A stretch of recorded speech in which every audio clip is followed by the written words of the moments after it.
Mahaba pa ang listahan ng mga pakakasuhan dahil sa flood control scam. Sa taya ng Independent Commission for Infrastructure o ICI, aabot ito sa mahigit 1,000. Narito ang express report ni Gerard de la Peña.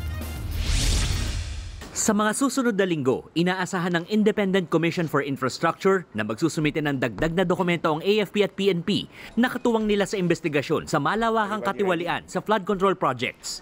Kaya ayon sa komisyon, posibleng umabot sa 1,200 ang makakasuhan dahil sa flood control scandal. Isipin nyo na lang, one ghost project will involve easily 15 individuals to be accused.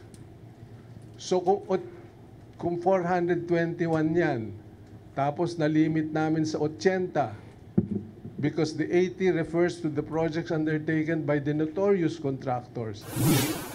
Aabot pa raw sa hanggang 15 kaso ang ihahain ng ombudsman sa Sandigan Bayan bago matapos ang taon.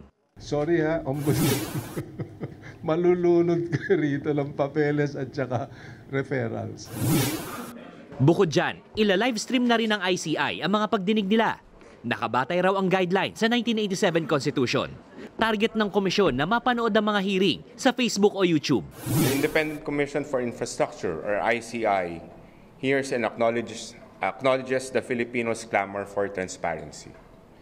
We are one with the people in its fight to hold accountable those responsible for the anomalous infrastructure projects.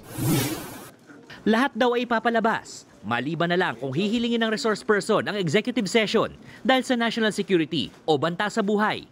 Iaanunsyo raw ng ICI kung sino ang dadalo isang araw bago mag-hearing. Nagbabalita mula sa Frontline, Gerard de la Peña, News 5. Mga kapatid, Nikki de Guzman po. Para sa pasada ng mga rumaratsyadang balita, mag-follow at mag-subscribe na sa social media pages ng News 5.